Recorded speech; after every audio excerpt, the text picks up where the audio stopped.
He said, what you see in the light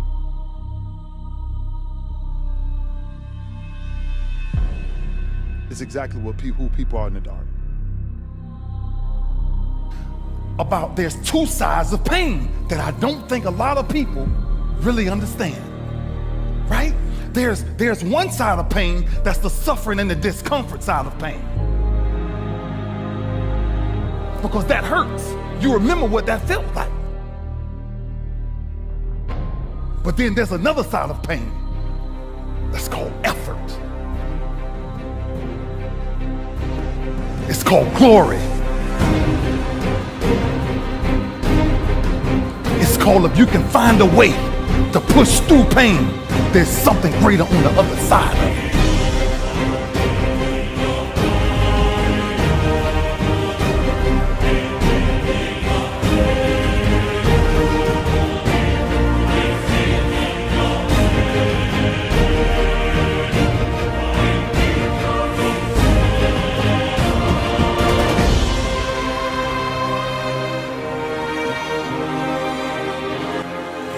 And if you never tap into it, it's because the first time you felt it, you backed off. The first time you felt, that burn, the first time you felt that it's too much. And we rationalize with ourselves to where we automatically stop. And as human beings, failure is not a bad thing. Ask yourself, what's the opportunity from the failure, and get in the game, because when you get to the last hour of your last day, it will not be the failures you regret, it'll be all the risks you didn't take.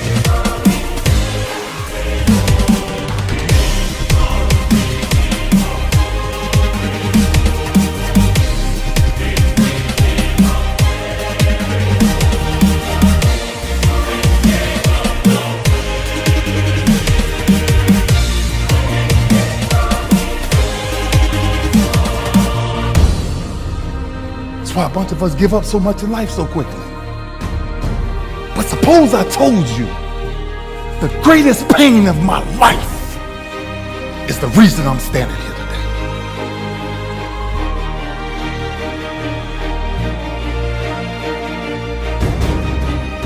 You cannot get to the mountaintop without taking a few missteps.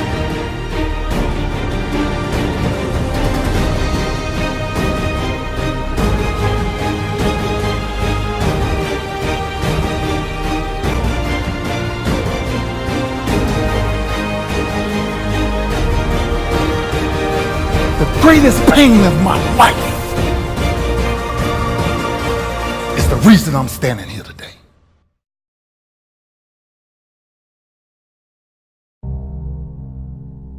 And when I fell, I remember laying on the ground. And I said, Lou, ain't nobody out here gonna help you get up. What makes you get up when you fall down? What makes your mentality change if there's a great situation or there's a bad situation? How do you dictate that based off the level of pain?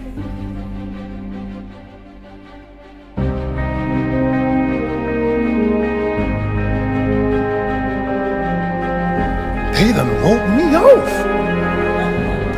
I said, I might as well pack it up.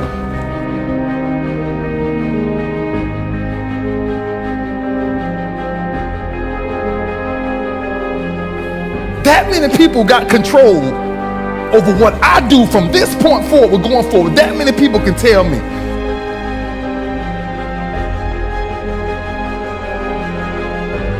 I believe that's the single most important element that separates the quality of people's lives. It's not just the ability to have hunger, but to sustain it. Hunger means that you want more. You want more of yourself. You want to make a bigger difference. The one thing they all have in common, I think, is they're hungry. Most people start out with hunger at an early stage of life and they lose it. But the people that come to me are hungry either because something's happened. I think everybody is born with hunger. Like there's a desire to grow, to expand, to learn, and then disappointment sets in early in life for most people. And then we look to blame something outside of ourselves. And there are many events in our lives that can affect us all. We've all had pain and challenges. If you can find within yourself the part of you that wants to constantly give something more than yourself, if you can find a mission larger than yourself, then you're more pulled to do something than trying to push yourself.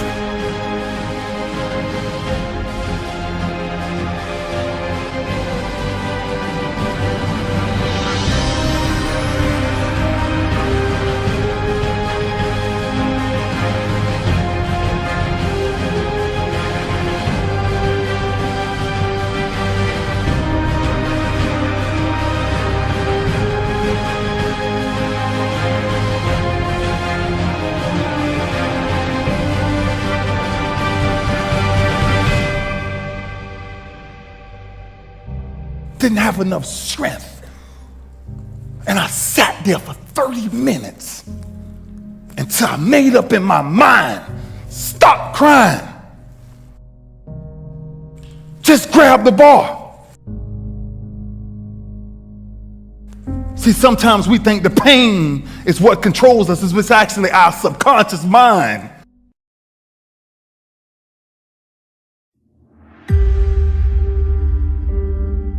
That's what dictates most of our lives.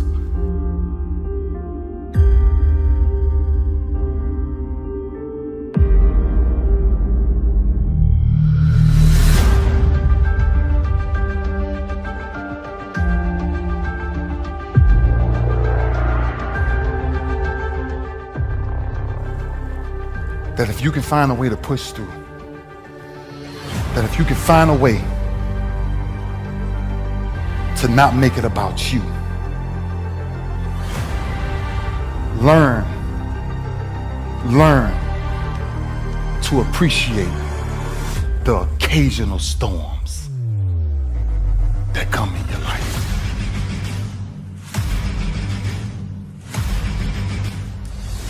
Just learn to appreciate how small they are, the occasional storms that come every day. And then that's the ingredient. Pain is a repetition of the cycle. Until you learn how to figure it out, until you learn how to tap it on the back and say, I know you there, but I'm built to deal with you. I don't want nobody to leave here today and not understand why we must find a way to push through pain to understand that's on the other side of that is glory.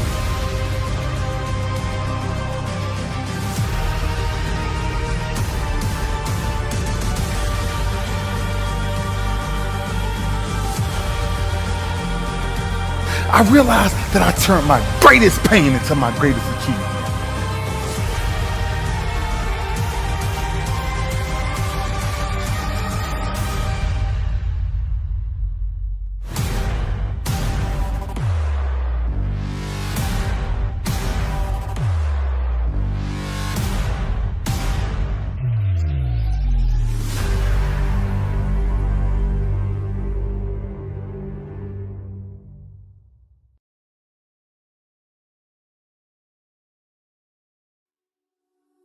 A lot of kids don't until it's too late. Mm-hmm. The one thing I watched the most in my career was wasted talent, to where it's almost scary that people will throw away opportunities like that. See, if you're playing it safe, you're not going to win. If you're playing it safe, it's by trying things that you figure out how far you can go. You got to get outside the box.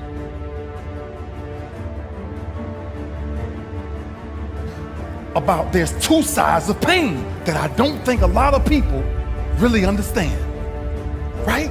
There's one side of pain that's the suffering and the discomfort side of pain. You remember what that felt like.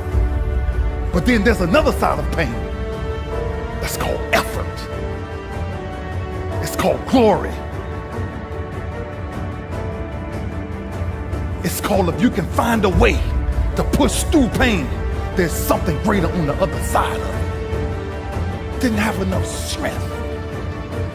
And I sat there for 30 minutes until I made up in my mind, Stop crying. You can either live your dreams or live your fears. And I think the majority of people actually are not living their dreams, but are living their fears. So I want to ask you a question. What are your fears? What are you afraid of? What are you scared of? Because we all have fears, don't we? We all have something that's blocking us, that's holding us back. And as we begin to look at life, what we realize is that the reason that most people are not living out their true potential, are not doing all of the things that they would really like to do, is because of fear. Some people call fear false evidence or expectations appearing real.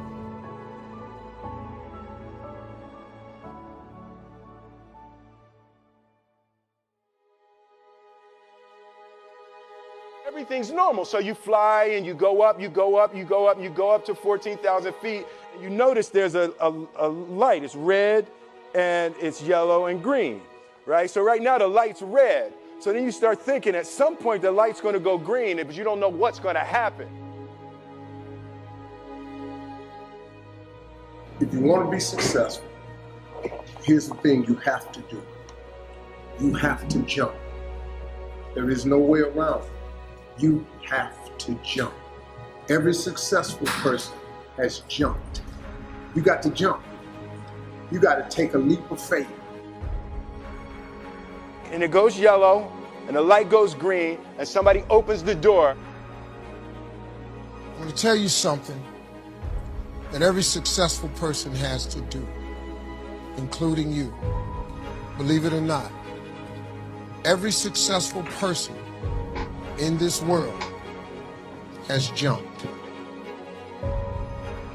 And your toes are on the edge, and you're looking out down to death. They say on 3, and they say 1, 2. The problem with fear is that it lies. And in 1 second, you realize that it's the most blissful experience of your life. You're flying.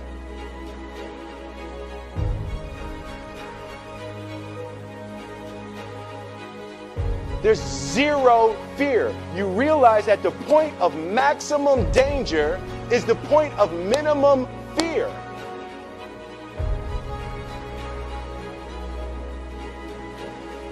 Why were you scared in your bed the night before? What do you need that fear for? Just don't go. Why are you scared in your bed 16 hours before you jump? Why are you scared in the car? Why could you not enjoy breakfast? Fear of what? You're nowhere even near the airplane. Everything's up to the stepping out. There's actually no reason to be scared. It only just ruins your day. The choice of trying to go forward versus clinging and climb backwards, so I do want to aggressively go forward and do new things and create and hopefully be able to stumble upon a new heyday.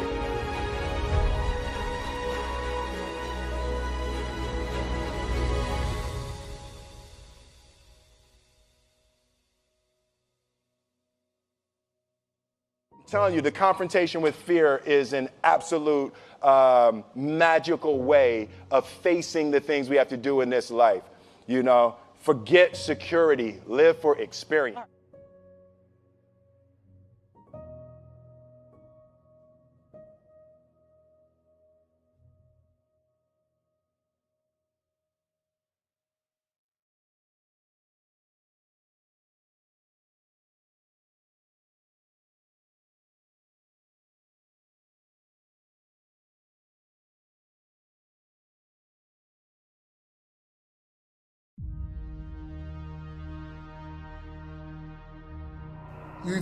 You are going to have to jump. You cannot just exist in this life. You have got to try to live. If you are waking up thinking that there's got to be more to your life than it is, man, believe that it is. Believe in your heart of hearts that it is. But to get to that life, you're going to have to jump.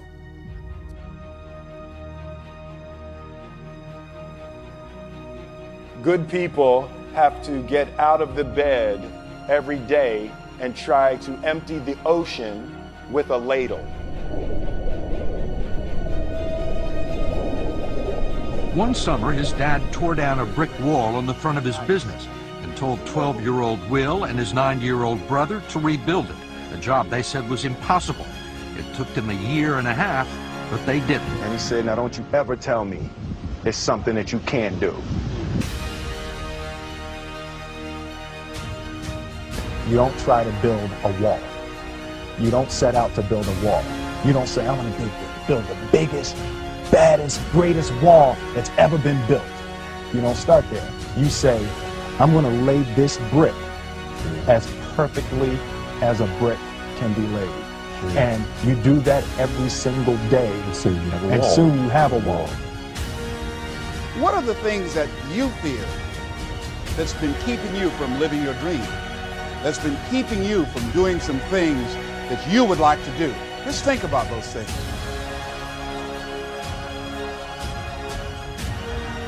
You must be willing to go forward and face your fears again and again and again.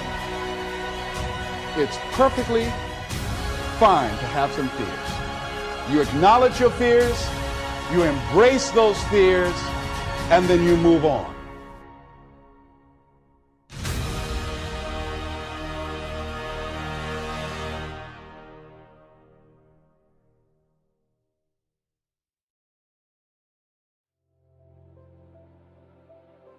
I gotten probably 2 weeks into my preparation for the film, and my father was diagnosed with cancer.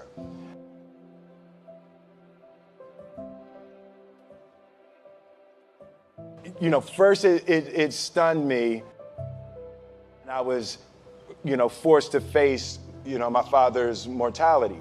He decided for whatever reason that he wanted a new wall on the front of his shop. So he tore down probably about 16 feet high and probably about 30 feet long. He just completely tore.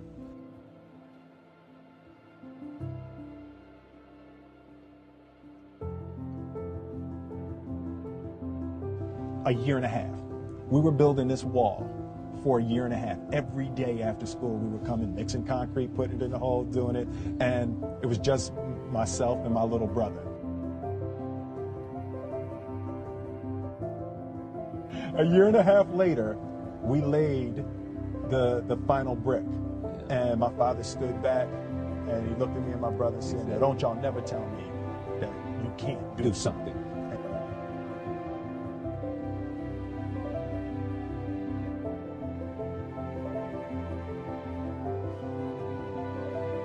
You can either live your dreams or live your fears. And I think the majority of people actually are not living their dreams, but are living their fears. So I want to ask you a question. What are your fears?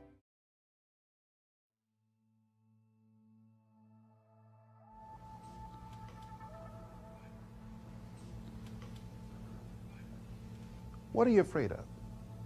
What are you scared of? Because we all have fears, don't we? We all have something that's blocking us, that's holding us back. And as we begin to look at life, what we realize is that the reason that most people are not living out their true potential, are not doing all of the things that they would really like to do, is because of fear. Some people call fear false evidence or expectations appearing real.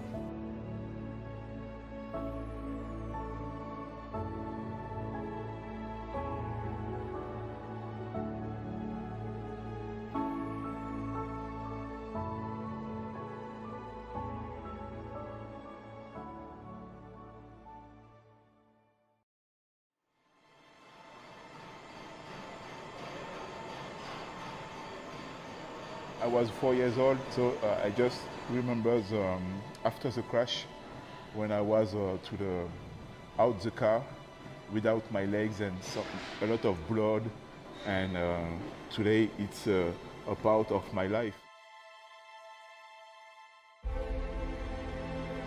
When I was young, when I tried to run, to beat the normal friends, to swim without my legs, with my arms. I did it, never give up, work for what you want.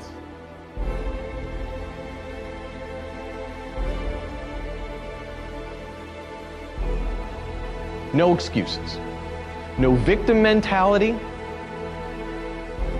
The world owes you nothing.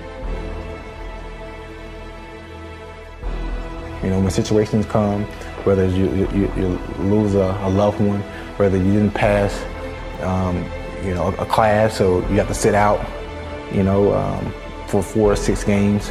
You got evicted from, you know, your house, or you know, you don't have anything to eat. Whatever the situation is, if you look at that and you say, what can I do to make this better? How can I climb out of this hole that I'm in? There's so many different, you know, routes that you might have to take. And some of them might be quicker than others. Or are you going to endure? Can you endure through the storm to be able to reap the reward? And that's what it boils down to. And if you're able to do that constantly, you know, then you will be successful. And I fight with everything I've got to overcome those weaknesses and those shortfalls and those flaws, as I strive to be just a little bit better today than I was yesterday. The world might come help you, but I wouldn't count on it. If you start from the feeling that you need the world to participate in order for you to be successful at taking on this new thing that you're considering doing, you're right to be scared.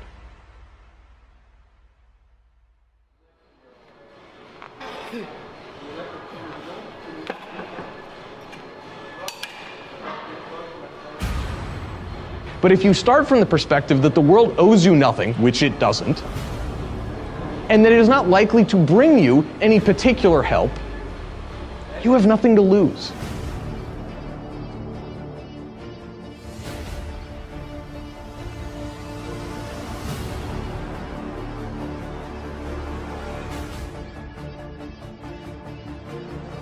My friends, there are a million reasons why not, but there's one great reason why, which is you've just got to persevere, no matter what it is.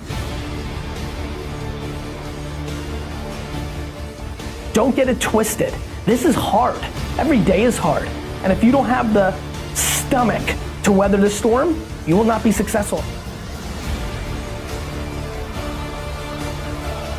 I don't have an excuse. Like my leg hurts, or my arm hurts, or something happened, the coach was unfair, whatever, you know, the referee was unfair. And what happens with people is we tend to go out into the world and we look for those sort of excuses about why things aren't the way we want them.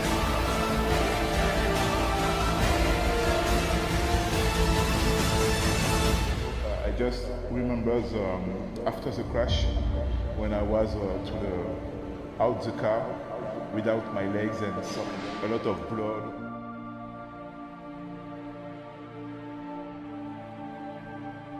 No excuses, my friends.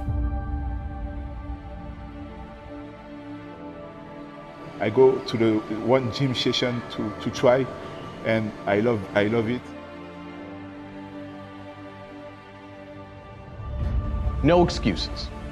No victim mentality. The world owes you nothing.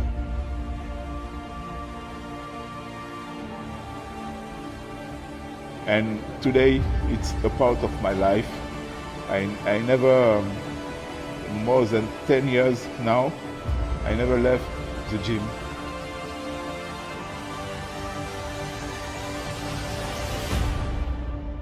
Never give up, work for what you want.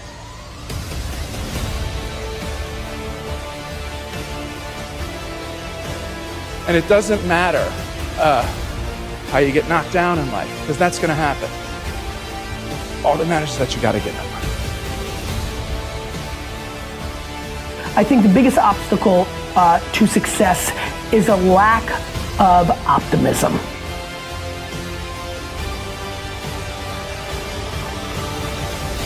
The weights out in the gym, they're not going to move themselves. You have to do it, and you have to do it now.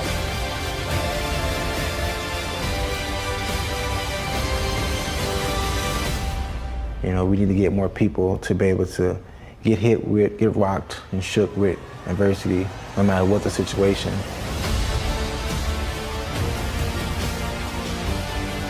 And we look for those sort of excuses about why things aren't the way we want them. And when you do that, you lose all your power in life. When you start focusing on the external, on the excuses, you lose your power. People will respect you for going out there and trying your hardest. It's not how you actually perform that earns you the respect of your peers. It's the fact that you went out and actually did it. That's the difference.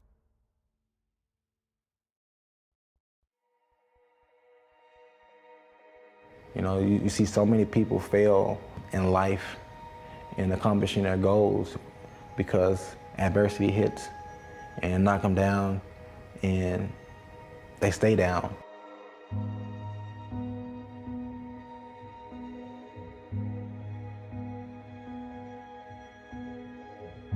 We need them to be able to get back up and keep pressing forward until they see and accomplish, you know, what they have set forth for themselves.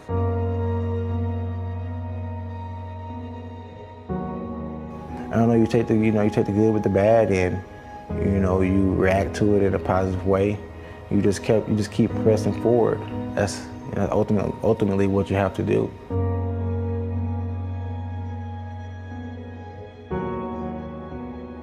A dream like this seems kind of vaguely ludicrous and completely unattainable. But this moment is directly connected to those childhood imaginings. And for anybody who's on the downside of advantage and relying purely on courage, it's possible.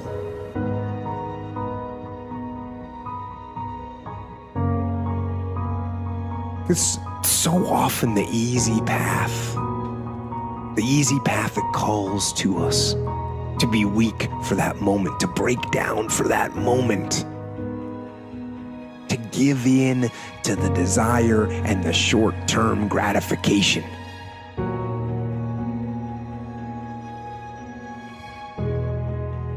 Person's strengths are often their biggest weaknesses. And so that also means that their weaknesses can be their strengths. So, me, I am weak. In all those ways that I listed, I am weak, but I don't accept that. I don't accept that I am what I am and that is what I'm doomed to be. No, I don't accept that. I'm fighting. I'm always fighting. I'm struggling and I'm scrapping and I'm kicking and clawing at those weaknesses to change them, to stop them. Some days I win. Some days I don't. But each and every day, I get back up and I move forward with my fist clenched toward the battle, toward the struggle,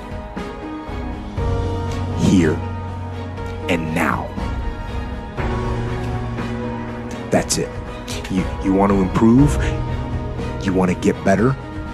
You want to get on a workout program or a clean diet? You want to start a business?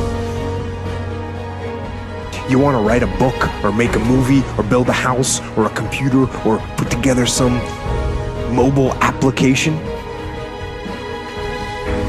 Where do you start? You start right here. And when do you start? You start right now. You initiate an action aggressively. You go.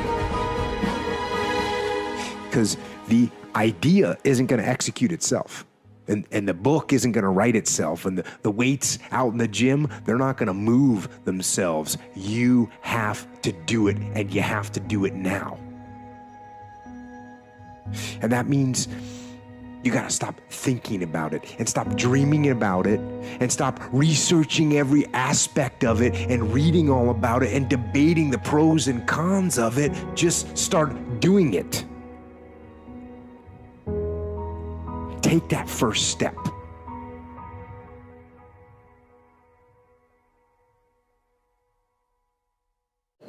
You missed me when I was flunking out of college. You didn't know me.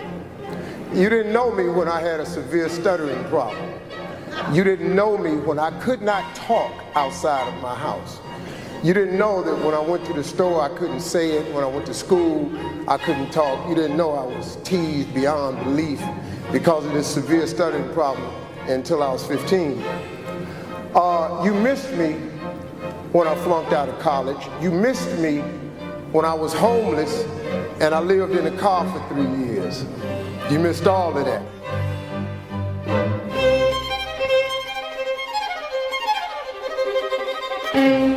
I was born in Miami, Florida, in an area called Liberty City, in an abandoned building on a hard linoleum floor with my twin brother.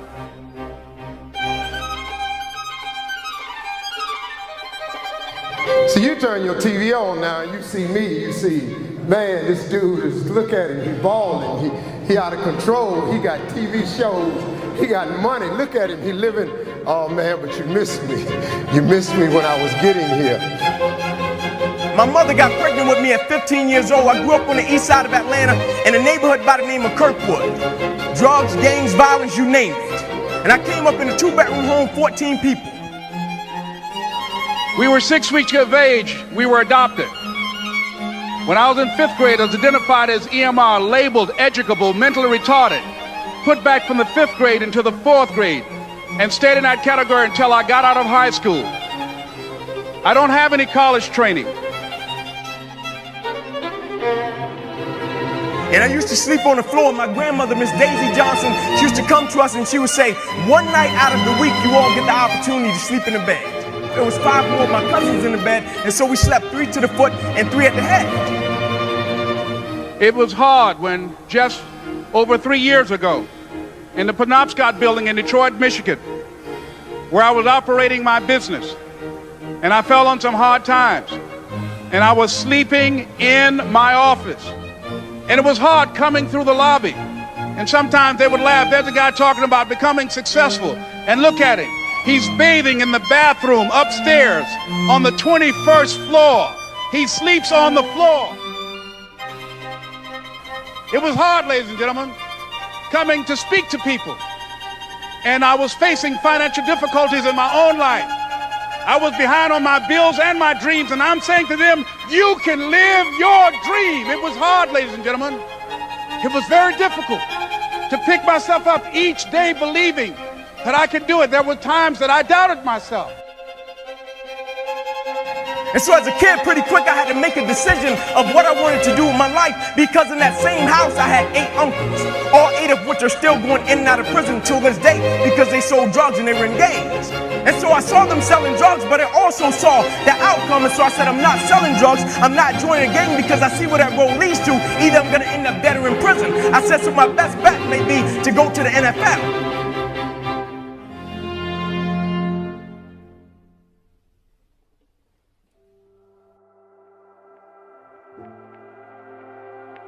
I said, God, why is this happening to me? I'm just trying to take care of my children and my mother. I'm not trying to steal or rob from anybody. Why did this have to happen to me? It was very hard. And here's what I want to say to you. For those of you that have experienced some hardships, don't give up on your dream. No one could have convinced me by holding on, by continuing to push forward, by continuing to run toward my dream, that one day I would have my own talk show. It's a long shot, ladies and gentlemen, from Liberty City, an abandoned building on a floor. Never knowing my mother or father. It's a long shot. Being here with you today in this dome in Atlanta, it's a long shot. No college training, labeled educable, mentally retarded, but I kept running toward my dream. I want to go to the NFL. I feel our family deserves a better way of life. Let's work for it. And so every night we would go out and we would race light pole to light pole in Kirkwood. No shoes. Light pole to light pole every night. You see, most nights after practice, everybody would leave to go home, and I always had to sit in the park because my mother worked at Wendy's. And my mother didn't get off work till about 10 o'clock, 10:30 most nights, and I'll be sitting there in the park, and I loved it. I didn't want anybody to take me home because when I went home, I was sleeping on the floor with roaches and rats. And so anytime I got in solitude to dream, anytime I got in solitude to think about what I wanted to do for my family and my community, I took advantage of it. And so most nights, I'll be sitting there in the park, and I'll be looking up at the lights, and I'll be envisioning myself doing things in the NFL, envisioning myself doing things for my community. And just as the lights would always go out, my mother, she would pull up, and she used to drive an old Buick Regal. Hubcaps off the car, seats torn up, the car was all beat up. And she would pull up and she would put the car in park, and I would always hop up, I would run over to my mother, I would give her a hug and a kiss, and I would say, Mom, if you don't mind, can you please sit back in your car? I have to do some extra drills, I have to go to the NFL. She would never have to work another day in your life. And I knew she was tired. And every night my mother would say, sure, Ink, and she would sit back in that car, those car lights would hit that field, and here you had a 7-year-old kid doing backpedaling drills, running sprints, running laps, chasing his dream to go to the NFL. My mom, for years, from the time I was 4, 5, 6, 7, 8, 9, 10, 11, 12, 13, I've never saw a woman take so much physical abuse than the way I've seen my mother beaten every freaking day of my life. And I'm helping her, but I can't help her because I'm not strong enough. I don't have the muscle to get these men off my mother. My mother's a very high yellow woman, and every time they hit her, she would bleed from her eyes. And she would walk around for days with sunglasses on in the house. And I said, Ma, I need a deck of cards. Last altercation we got in, my stepfather hit my mama so hard in the face. My stepfather hit my mama so hard in the face, I called her. And I looked at him with this rage and this pain in my eyes. Like one day. And I took this deck of cards. And I couldn't live in the house, so I had to live in the garage. And after this last altercation we had with this guy, I ran to my garage and I grabbed this deck of cards and I flipped a 7 and I started doing 7 push-ups. I flipped a 6, I did 6. I flipped a 9, I did 9. I flipped a 2, I did 2. I flipped another 9, I did 9 until I got all the way through the deck. Jack, Queen, King worked 10. Jack, Aces 25s and Jokers 50. Until I got sick and tired of what pain felt like in my gut. It didn't even matter to me no more because I started shuffling them all over again, and that's when I started doing my sit-ups. Because I wanted to make sure sports wasn't the reason why I started training. It was to make sure man never put his hands on my mama again. That's why I started doing what I started doing. Sports was a byproduct of what people started to see. It was the behind the scenes that was driving me crazy.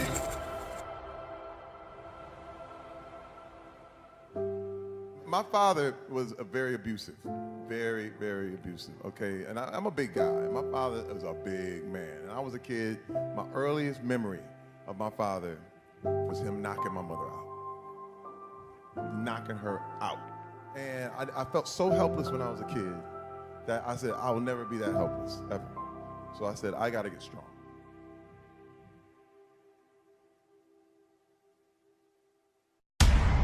Inky Johnson, do you even think you're gonna play at the University of Tennessee? He said, you're 135 pounds. I said, not only am I gonna play, I'm gonna start. I said, you made a mistake. I said, see, what you don't understand, and this is what most people do. They base judgment off of what they can see. But what they don't understand, the moments that make you who you are, the moments that they can't see. You see, anybody can be on their best behavior when somebody is standing over their shoulder, watching them, seeing if they're gonna do what they're supposed to do. But what that reporter didn't see, you see, he could see I came from Crim High School. He could see I was 135 pounds. He could see I was 5'9". He could see all of the stats. He could see all of that. But what he never saw was when I was in the park with my mother when I was 7 years old. She was sitting at Buick Regal at 10:30 at night. What he didn't see was every Saturday morning at 5:30, I was up running 2 miles to a fire station and 2 miles back home. What he didn't see was every time I slept on that floor with ropes and racks with my cousins, I got up every morning, went to school, and never made one excuse. What he didn't see was on Christmas Eve, when a guy came through me and my cousin's window, he stuck a 9mm in a 45 in both our face and took all of our Christmas gifts, and we had to stand on the curb, and our mother told us, y'all just be great. He didn't see that. And those were the moments that made me who I am. And so now his opinion didn't matter. His opinion would never become my reality.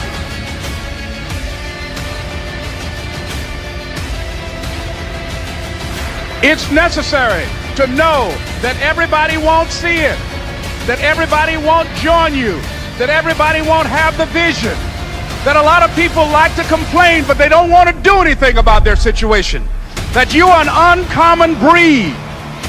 You have to know within yourself that I can do this. Even if no one else sees it for me, I must see it for myself.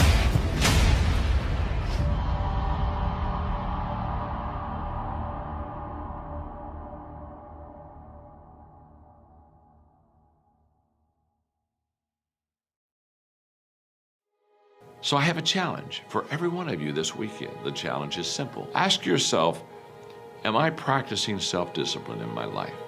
Am I doing the things that I should do because I need to do them, or am I kind of waiting to feel the moment? Do like our friends Nike say, just do it. I'm going across this slanting crack system that I started to have trouble with. My forearms started to engorge with blood and lactic acid, which means at some point, even if you're on a big hold, your hands are going to melt off. I'm about to fall. I'm 400 feet above the ground. But it should be okay because there's protection. I'm tied into the rope. I may take a fall, but I'll get caught. For some reason, and to this day I still don't know why, my brain triggered that I should look at my knot. And I looked down at my knot. My knot had come untied. It had come untied as I kept moving across. And it is just hanging in my harness. I'm seconds away from falling. Only now I will die. I will die if I fall off.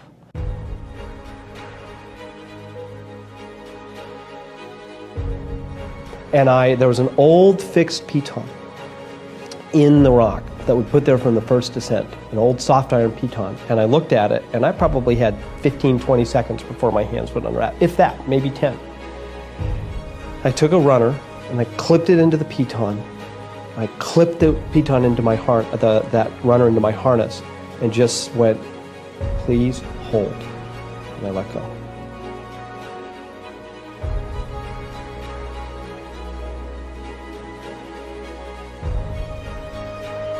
It was very calm at that moment. When I got to the ledge, I went into convulsive shaking. I was sick to my stomach for days. What I learned from that is two things. The first is that when you're in an unforgiving world, and gravity is unforgiving, it doesn't care. It never takes a day off, ever. And if you make one mistake, it can kill you if it's the wrong kind of mistake. And what I learned is that sense of, yeah, I want to do adventurous things. I want to climb rocks. I want to be in Yosemite. I want to do things that get my adrenaline going. But I need the discipline to always do all the right preparation, to always think about the right knots, to always be cross-checking my system so that I can do those bold things and stay alive in an unforgiving environment. So I think we're all heading into an unforgiving environment where we're going to have to be both bold and disciplined. What if that piton had not been there? We might not be here together.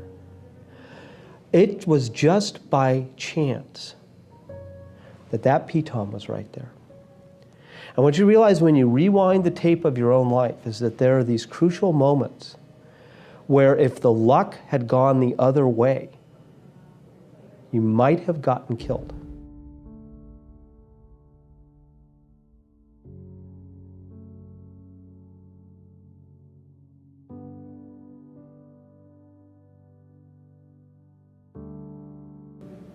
And so what you have to do is to always be putting those extra disciplines in place, because I was lucky to live. And what I took from that is I never want to have to be lucky to live again. I want to live because of my discipline, not because of my luck.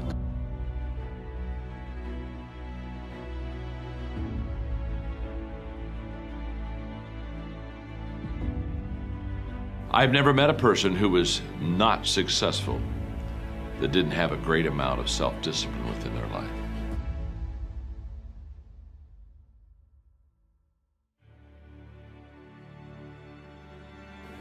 Self-discipline and being able to perform and being able to keep your life on schedule and being able to keep commitments and promises and meet deadlines is essential to success. None of us can afford to have a life that is controlled by someone else, or a life that is basically controlled by our emotion.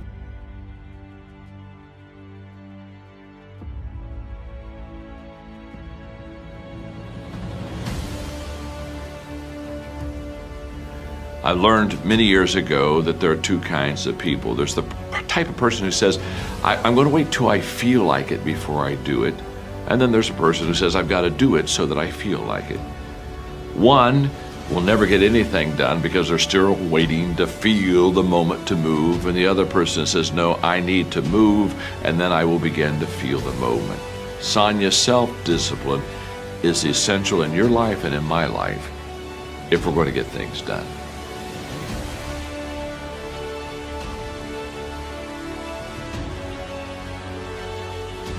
I always say that discipline is the root of all good qualities.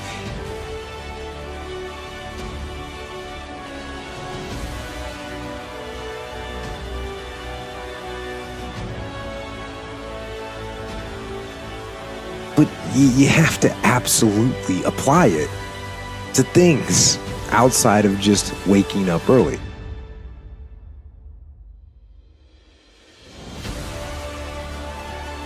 It's everything. It's working out every day, making yourself stronger and faster and more flexible and healthier.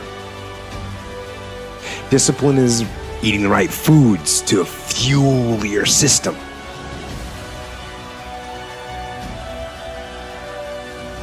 It's about disciplining your emotions so you can make good decisions.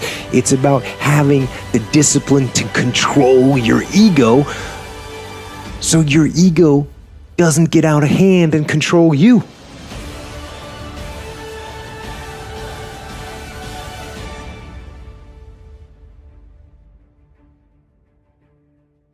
I think it was hard work. It was discipline. It was knowing that if this doesn't work out, then I will have to get a 9-to-5.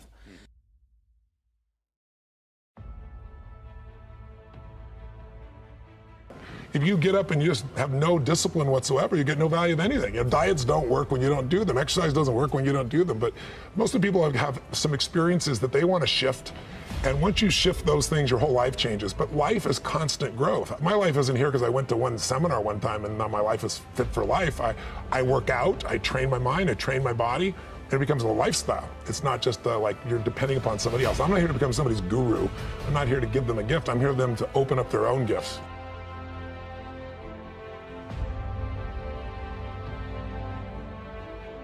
You can believe in something, but you can lose belief quite easily. So to be stronger in the bad moments, things like this. It's about treating people the way you would want to be treated. And doing the tasks that you don't necessarily want to do, but that you know will help you or help your team.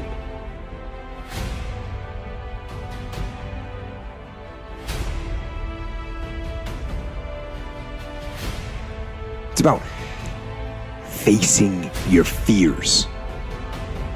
It takes discipline to face your fears so you can conquer them. And that's what discipline is. Discipline means taking the hard road, the uphill road, to do what's right for yourself and for other people.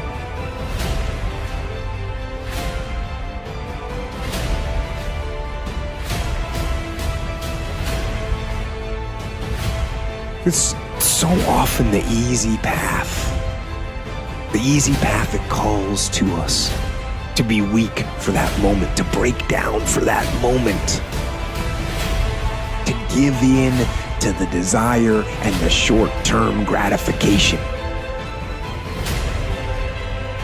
But the discipline will not allow that. The discipline calls for strength and fortitude and will. It won't accept weakness. It won't tolerate another breakdown. The discipline can seem like it's your worst enemy.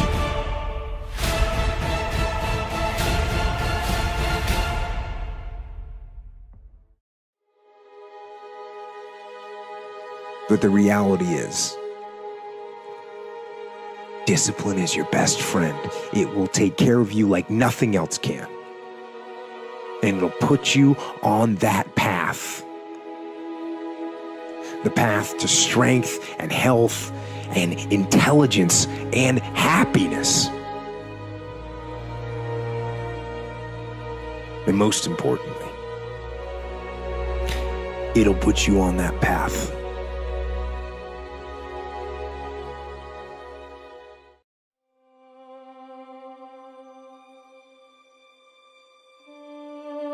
There's also people here who are a little dishonest about what they really want to be.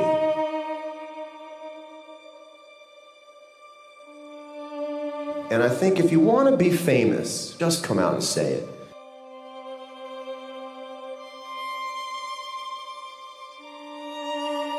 If you only recognize success as a record deal and a big fat Publishers Clearinghouse oversized Tiger Woods check and a dinner and then going to the top of the roof and screaming, "I made it!"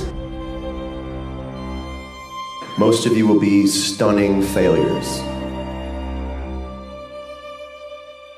Don't say, "I want to be indie. I'm just going to be an independent artist," and really secretly wish that you wanted to be a pop star. What's going to be a hit, or what stands the chance of being a hit, and what just doesn't. And it's a level of honesty with yourself that you have to have before you hand your music out to anybody else.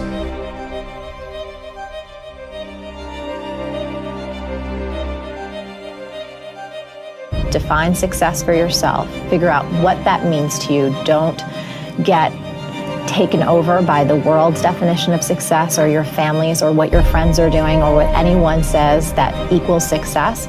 Once you can get clear on that vision, then you need to create a plan to make that come to life.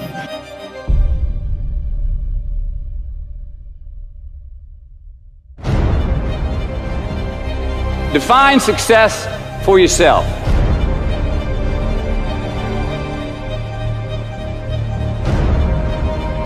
We've all got two wolves in us. A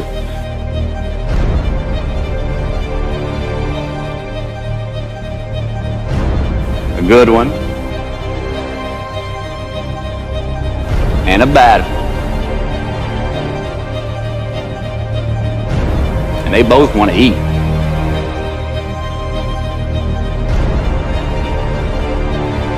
We're not different.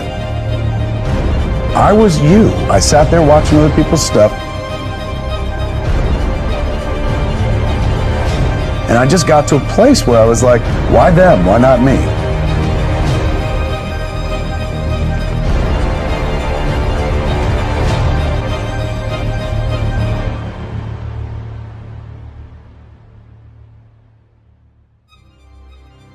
I hear so many people from every walk of life. How do I make all of this happen? And I think that we all need to take a few steps back.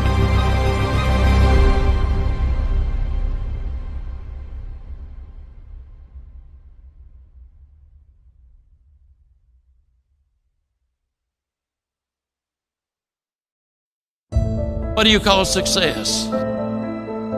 Most people never dare to evaluate really where they are. And start to get clear on our own vision for success, and then actually prioritize making that come to life, because then it gives you such clarity and such freedom, and all of that static and the overwhelm starts to fall away. This is my life's work. What I do here is my life's work. It will define me.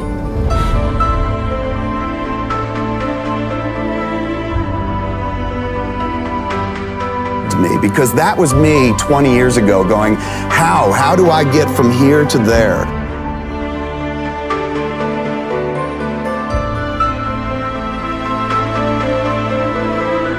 Say, think about what would you be so passionate about doing that you'd be happy doing it for 10 years, even if you never made a dime from it. I like to say, chase the vision, not the money.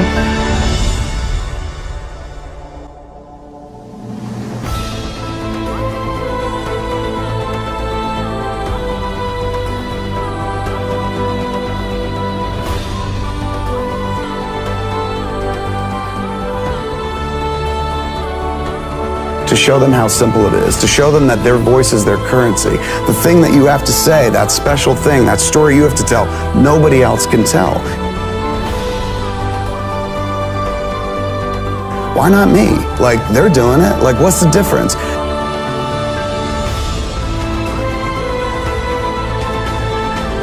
Here are your blueprints. Go, do what I did because it rocks.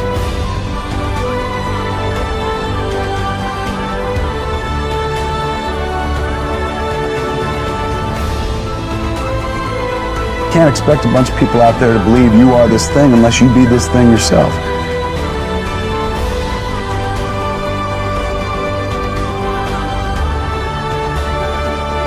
It all begins kind of with you.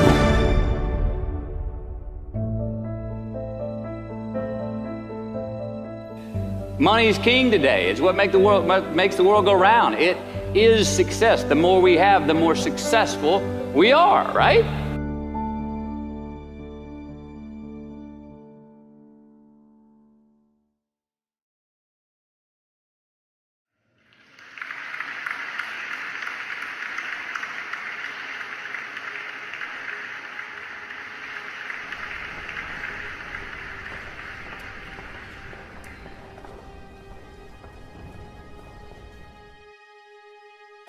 So the question that we got to ask ourselves is what success is to us, what success is to you. Is it more money? That's fine. I got nothing against money. I don't.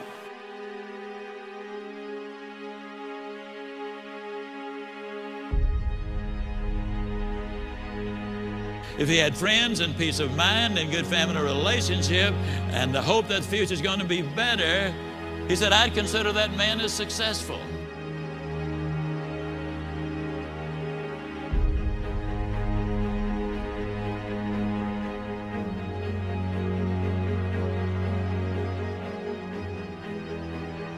If you try using your own voice, you try expressing your own thoughts that nobody else can do, that's your best shot at success.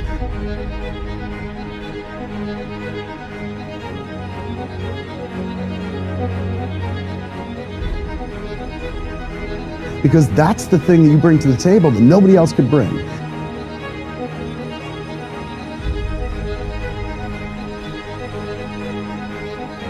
But always shoot for that thing that you want to do.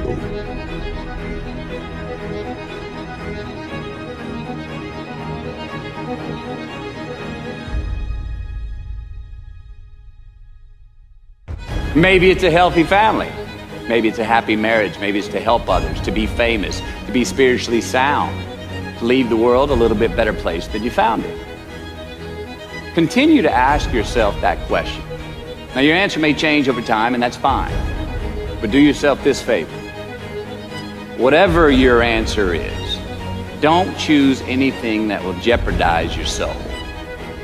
Prioritize who you are, who you want to be, and don't spend time with anything that antagonizes your character. Be brave, take the hill, but first answer that question, what's my hill?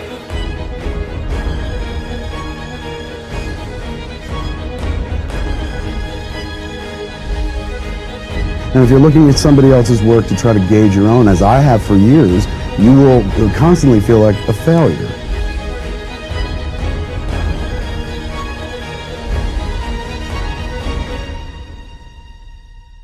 Your voice is your only currency in this life. That's all you got. The things you see and perceive, the prism through which you process all the information that you take in, that's it. You're the most unique supercomputer on the planet, unique from everybody else. That perspective is valuable, insanely valuable, because nobody else can give it but you.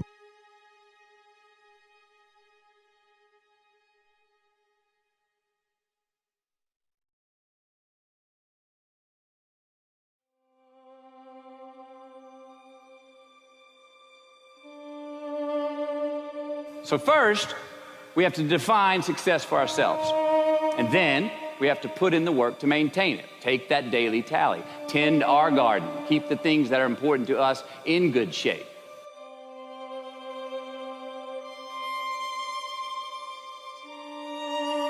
And you got to know where you are before you can really determine your chances of getting what you really want out of life. Up until now, you've attracted the things to you because of the person you've become. Not get things out there to change. Don't try to change the seed. Don't change the soil. Don't change the sunshine. Don't change the rain. Don't change the mix of seasons. And start working on the inside. Work on your philosophy. Work on your attitude. Work on your personality. Work on your language. Work on the gift of communication. Work on all of your abilities. And if you'll start making those personal changes, I'm telling you, everything will change for you. When other folk are having a good time, you've got to have the strength of character to concentrate, to read, to digest information. We've all got two wolves in us. A good one and a bad one. And they both want to eat. The best I can tell, we just got to feed that good one a little more than the other one.